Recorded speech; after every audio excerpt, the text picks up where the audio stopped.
بسم اللہ الرحمن الرحیم۔ محرم اسلامی تقویم کا پہلا مہینہ ہے۔ اسے محرم الحرام بھی کہتے ہیں۔ اسلام سے پہلے بھی اس مہینے کو انتہائی قابل احترام سمجھا جاتا تھا۔ اسلام نے یہ احترام جاری رکھا۔ اس مہینے میں جنگ و جدل ممنوع ہے۔ اسی حرمت کی وجہ سے اسے محرم کہتے ہیں۔ اس مہینے سے نئے اسلامی سال کا آغاز ہوتا ہے۔ قرآن اور محرم۔ یقیناً محرم الحرام کا مہینہ عظمت والا اور برکت والا مہینہ ہے۔ اسی ماہ مبارک سے ہجری قمری سال کی ابتدا ہوتی ہے اور یہ ان حرمت والے مہینوں میں سے ایک ہے جن کے بارے میں اللہ رب العزت کا فرمان ہے۔ یقیناً اللہ تعالیٰ کے یہاں مہینوں کی تعداد 12 ہے اور یہ تعداد اسی دن سے قائم ہے جب سے آسمان و زمین کو اللہ نے پیدا فرمایا تھا۔ ان میں سے 4 حرمت و ادب والے مہینے ہیں۔ یہی درست اور صحیح دین ہے۔ تم ان مہینوں میں اپنی جانوں پر ظلم و ستم نہ کرو اور تم تمام مشرکوں سے جہاد کرو جیسے کہ وہ تم سب سے لڑتے ہیں اور معلوم رہے کہ اللہ تعالیٰ متقیوں کے ساتھ ہے۔ اور ابو بکر رضی اللہ تعالیٰ عنہ بیان کرتے ہیں کہ نبی کریم صلی اللہ تعالیٰ علیہ وآلہ وسلم نے فرمایا، سال کے 12 مہینے ہیں جن میں سے 4 حرمت والے ہیں، 3 تو مسلسل ہیں، ذی القعدہ، ذی الحج اور محرم، اور جمیدی اور شعبان کے مابین رجب کا مہینہ جسے رجب مضر کہا جاتا ہے۔ اسلامی سال یعنی قمری سال یا ہجری سال کا پہلا مہینہ محرم الحرام بابرکت اور مقدس مہینہ ہے۔ محرم کو محرم اس لیے بھی کہا جاتا ہے جب سے اس نے آسمان و زمین بنائے۔ ایک بار کسی نے آقا صلی اللہ تعالیٰ علیہ وآلہ وسلم سے عرض کی کہ یا رسول اللہ صلی اللہ تعالیٰ علیہ وآلہ وسلم، فرض نماز کے بعد کون سی نماز افضل ہے اور رمضان کے فرض روزے کے بعد کس مہینے کے روزے افضل ہیں؟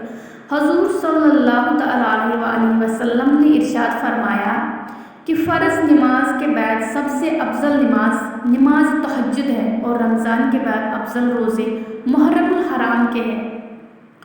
جو شخص محرم کی پہلی رات کو 2 رکعت نماز اس طرح ادا کرے کہ سورہ فاتحہ کے بعد سورہ کے، اور محرم کو محرم اس لیے کہا جاتا ہے کہ یہ حرمت والا مہینہ ہے اور اس کی حرمت کی تاکید کے لیے اسے محرم کا نام دیا گیا، اور اللہ سبحانہ وتعالیٰ کا یہ فرمان ہے، لہذا تم ان میں اپنی جانوں پر ظلم و ستم نہ کرو۔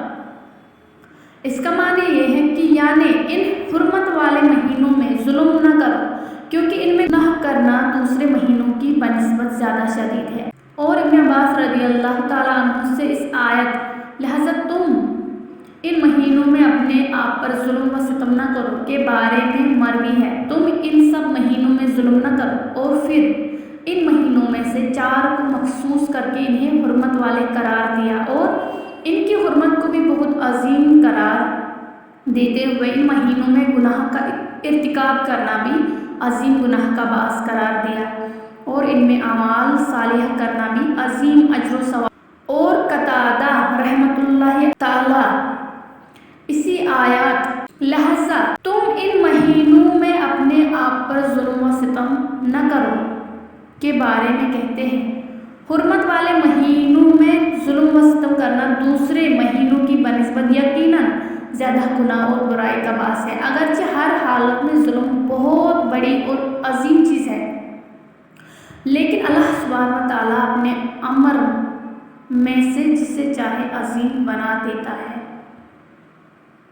اور قتادہ کہتے ہیں، بلا شبہ اللہ سبحانہ وتعالیٰ نے اپنی مخلوق میں سے کچھ کو اختیار کر کے اسے چن لیا ہے، فرشتوں میں سے بھی پیغمبر چنے اور انسانوں میں سے بھی رسول بنائے اور کلام سے اپنا ذکر چنا اور زمین سے مساجد کو اختیار کیا اور مہینوں میں سے رمضان مبارک اور حرمت والے مہینے چنے اور ایام میں سے جمعہ کا دن اختیار کیا اور راتوں میں سے لیلۃ القدر کو چنا، لہذا جسے اللہ تعالیٰ نے تعظیم دی ہے تم بھی اس کی تعظیم کرو، کیونکہ اہل علم و فہم اور ارباب حل و عقد کے ہاں امور کی تعظیم بھی اسی چیز کے ساتھ کی جاتی ہے۔ جسے اللہ تعالیٰ نے تعظیم دی ہے۔